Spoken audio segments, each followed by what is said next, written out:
asalaamaaleykum mbokki internet yi safoo di seetaan seen chaîne bi di Thermal Officiel dañoo nemmeeku nag lu ñeel li nga xam moom mooy wàllum vente de carte d'identité nationale maanaam nag jël ay copie carte d'identité nag di ko jaay ñi nga xam ne si mooy def ko du ñaawte fii wala sax ay sàcc.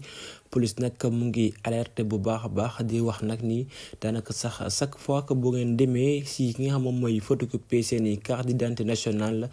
kon nag kii di leen ko photocopier la ni leen machine bi dafa am problème wala sax daanaka bi mu njëkk a tiir dafa desee leer ak yooyu noonu na ngeen récupérer boobule copie te nag bu leen ko fa bàyyee benn yoon parce que nag wóorul li nag alerte bi nii police moom moo ko def police nationale moom moo ko xamle bu ñu sukkandikoo ci Seneweb mu ngi xam ne nag daanaka sax si à travers ci yooyu nga xamante ne moom mooy copie yooyu noonu si la ñuy jël nag def si li nga xam moom mooy maanaam wàllum vente di ko jaay loolu nag police moom moo ko remarqué dañuy jël yooyu les copie daal koy jaay ñi nga xamante ne nag mooy def ko tu ñaawteef yooyu sàcc yi ñoom nag dañ koy jël utiliser ko pour nag daanaka sax di identifier li nga xam moom mooy ay puces yu ñuy jënd pour def ay crime te loolu nag mun na la dugal wala sax mu incriminer na si lu bari indi la ay jafe-jafe sa diggante ak yoon ba tax nag ñoom ñu ngi lay invité à ce que nag nga xool bu baax a baax li ngay def wala sax soit boo photocopier bu amatee ay exemplaires yu bon nga récupérer waale ko sax mu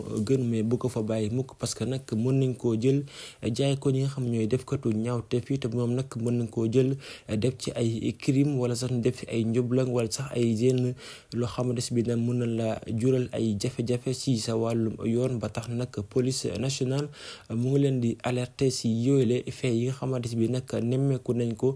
ci réewum Sénégal nag réew mi daanaka sax boo seetloo def katu ñaawteef yi nag daanaka bépp moyen bu am pour utiliser ko dinañ ko def ba tax nag police nationale mu ngi leen alerter si loolu carte d'identité nag dafa nekk lu sacré ba tax na daanaka sax képp koo koy jox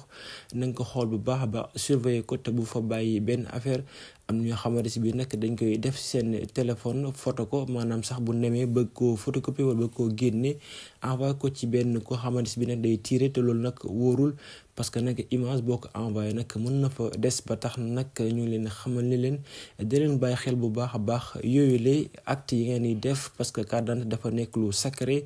nit ki nag su ko jëlee ba identifier ko ba nga sax sa tur mooy nekk ci boobule puce ñu bàyyi ci xel bu baax a baax kon mbokk yi loolu dañ ko waxoon dañ koy indi pour nag